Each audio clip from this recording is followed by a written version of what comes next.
Hi everyone, Paul here, and today I figured we'd make a video on making fire in the snow. As you can probably see around me, we've had a wee bit of snow from the so-called beast from the east, which has hit all over the UK. I'm in northeast Scotland myself, and you know, we've had a wee bit of snow, but it's not been too bad. But when you go out into the woods, it can be quite daunting when you're surrounded by snow because everything's wet, and it can be quite a daunting thought to try and get fire in amongst snow. But there actually isn't too much to it once you can find the bits you're looking for. So in today's video we are going to be making a fire using birch bark. I've done a video on this stuff in the past. It's a type of tinder we can use from the birch tree. I'll put a link to the video either up here or in the description. Feel free to go back and check that out, and then you'll know what it is we're using in this video. But today we're going to go over finding birch bark, preparing it so it's ready for us to light, and in today's video we're going to be using a ferro rod. This is what most people use when they're out in the woods, so we'll go with that. So we're going to cover going out and finding birch that we can use. We'll go over the sort of lay on the ground that you want to use to keep your tinder dry and your sticks and stuff, and we're also going to go over finding the sticks and twigs that you're going to use for getting your fire started, because that's usually the most tricky part. So without further ado, let's get started.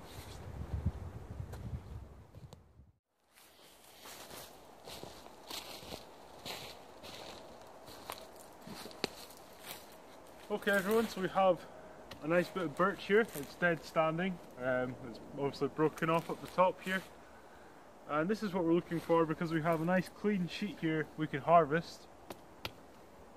Again, if you haven't seen the video on collecting birch bark and identifying it, we covered that a wee while ago. Go back and check that out. So this is what we're looking for, and what we're going to try and do is get nice big flat strips like this one here.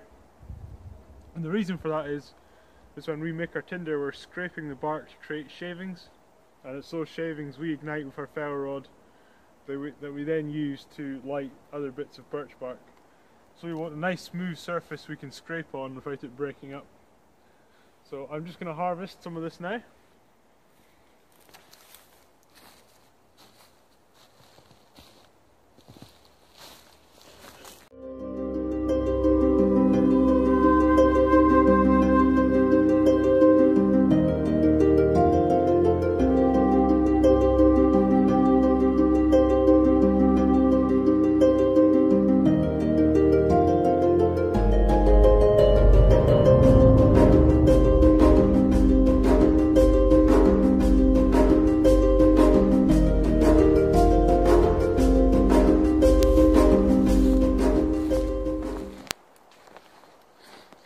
Okay everyone, so we have our birch bark. We've collected quite a selection here. Nice big pieces and a few smaller bits as well. So it's at this point I like to find my location for my fire, and what I always look for is some sort of natural shelter that's going to protect me from the snow, and will protect the fire from the snow and the wind. And as you can see behind me here, we have a base of a tree that's blown over in the wind. The roots are all up, and the snow on the top would suggest to me that this is going to provide some sort of cover for the fire.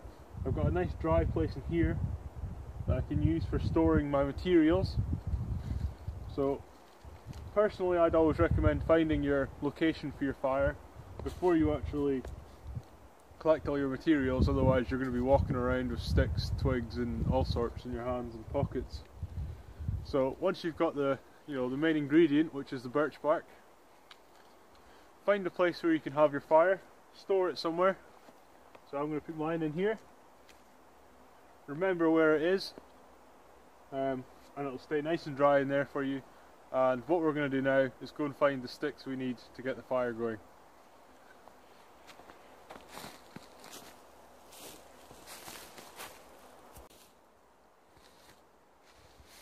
Okay everyone, so this here is kind of what we're looking for. This is a tree that's come down and there's a branch coming up, and it's holding these sticks or twigs off the ground. These are all incredibly dry. very thin. So there's sort of 3 levels of kindling I like to get. So you start off with this stuff. When you break it, hopefully you'll be able to hear it. It kind of crackles like it would on the fire, and that's a good indicator that the material you're collecting is nice and dry and it's going to work well for the fire. So hopefully you can hear that cracking noise there. So to start off with, I like to find stuff that's maybe, you know, about that thin, about that. It doesn't have to be exact obviously, but a good collection of stuff that size. As small as you can get. Then the next size up we'll go and get just now, once we've collected some more of this.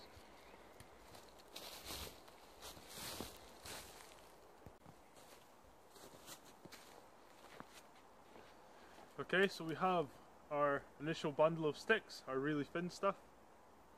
And once you've collected that, again, you come back to your place where you're building your shelter, store it underneath. That way it's going to stay nice and dry, and we can carry on and go and collect the rest of our materials. The rest being thicker sticks and then bigger sort of sticks after that.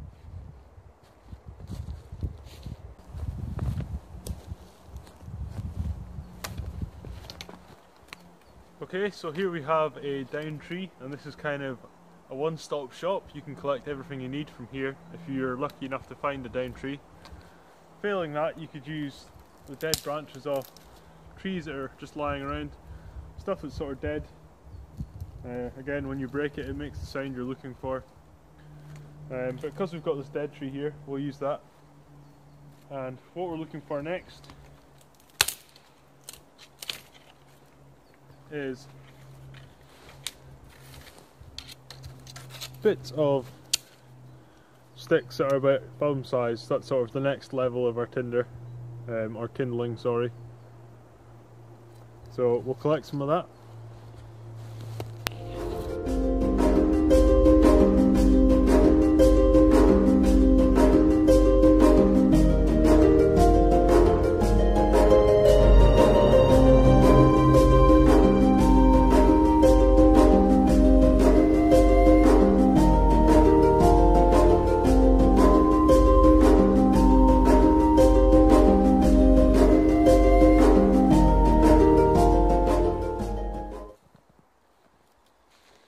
And finally, for our bigger stuff, I like to find bits of wood that are rotten but still standing, like this here.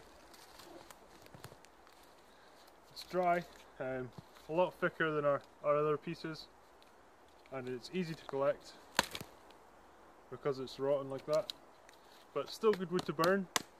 Dry inside, it just means it breaks easier, which means harvesting it is a lot easier on us. Okay everyone, so we have collected all of our materials. We have our birch bark,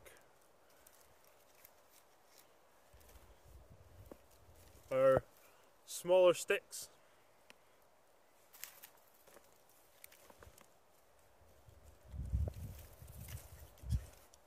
medium sticks if you like, and then our larger stuff for the end. So how we get this started is we take our biggest bit of birch bark here. So as you can see, and as we discussed earlier, this is a nice clean piece, and what we want to do is scrape this with our knife to make shavings, so I'll do that just now.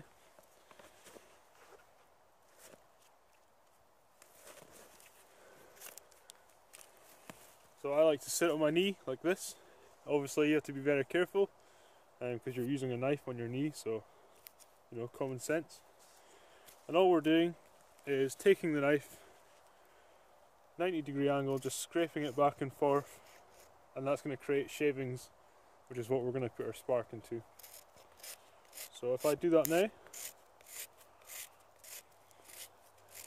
take your time, don't go too far and start skinning yourself. As you can see, we're building up a layer of shavings there that we can use.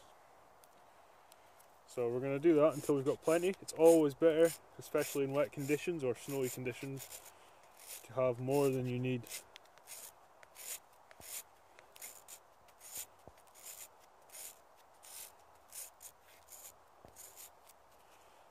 So that there should really be more than enough to get us going. What I'm going to do is sit that down, being sure that it's out of the way of wind and it's not going to get knocked over or wet. And we're going to build our fire here. Hopefully you can see this, just here. And to start off with, take a few of our medium sticks, and what we're going to do is just break them into nice sizes like that, so we can make a little board across. And what that's going to do is let us have somewhere to sit this birch bark, so it's not sitting on the cold wet ground, and that's just going to help the fire take hold a bit better.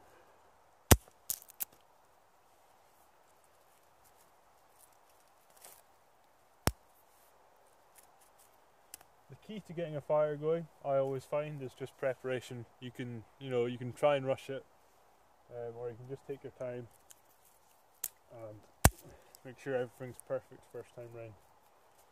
So, as you can see, it doesn't have to be huge, it's just about the size of my hand there. And we'll take our birch bark with our shavings on it, and we'll sit that on here. And the next thing to do is to make sure you have all your materials ready to go.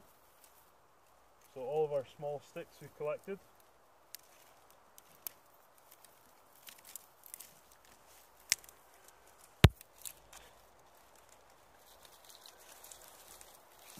Are all here ready for us to use. So we'll take them out and we'll sit them somewhere where we have easy access to them. So just here will be fine. Same with our medium sized sticks. Just get them out, make sure you're ready to grab them, you know where they are. Again, prior planning stops all the panic. So just get them out, nice comfortable size, make sure they're not getting tangled up in each other. Sometimes you find little sticks like this get in the way, so I like to break them off just to make it easier. And then we'll sit that somewhere where we can get to that easily. And the next step for us is to get our birch bark that we collected. So we have all these smaller pieces that we collected.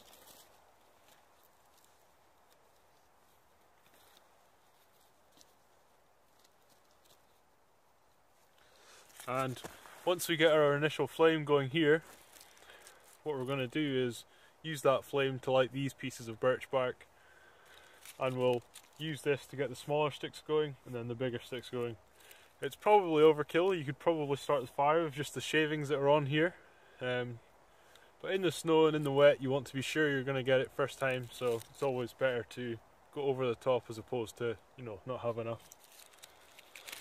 So I'll take you in closer for the fire steel or the ferro rod, and I'll explain to you how we're going to use that. Okay everyone, so as you can see we have our shavings here, and to get these lit what we're going to use is a ferro rod. And for those of you that haven't seen a ferro rod before, they're quite common in the bushcraft community, and what they are is just a soft metal you can use for creating sparks, like so. I'll put a video link in the description on a video that will tell you a wee bit more about these. But I tend to find there's two ways people use a ferro rod, and a lot of people will do the method where you hold the striker, which is what this is here, just a sharp bit of metal we use for scraping the metal to get the sparks off. So people will either hold the striker and pull the ferro rod back, like so, or the way I personally prefer to do it, and the way I'm going to do it with this pile here, is to use your ferro rod to hold everything in place, and then you strike down on it, and that drives the sparks into a more sort of controllable area, so you're not showering everything in sparks. You have more control over where the sparks are going to land. So that's how we're going to do it here, and these shavings should take fairly easily. And what we're going to do is we're going to scrape down. The shavings are going to light.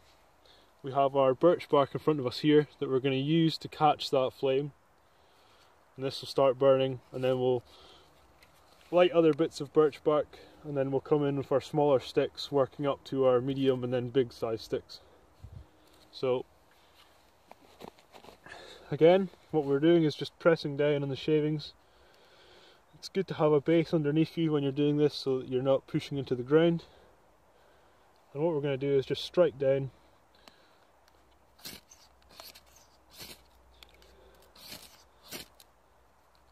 So they've lit. We take our other bit of birch bark and we light that.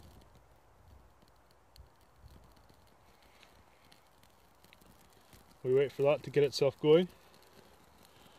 Move your ferro rod and stuff out the way. We use a bit of birch bark that's going to light other bits. We bring in more material.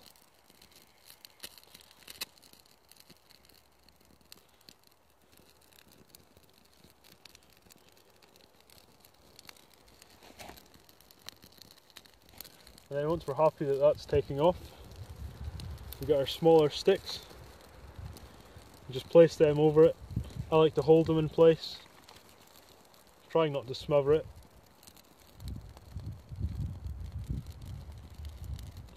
And a mistake people quite often make is they'll rush into it and try and get everything on at once to get it all going as fast as possible, but just take your time and wait for it to do its thing. And then once you see these smaller sticks starting to burn, you can come in with your medium sized sticks and start placing them over the top. So taking a wee bit of time, but not being too cautious. A big part of firelighting is just being patient. So as you can see, it's doing its thing, and all we have to do is just kind of sit and wait for that to take off, and then we can start putting our bigger bits and pieces on.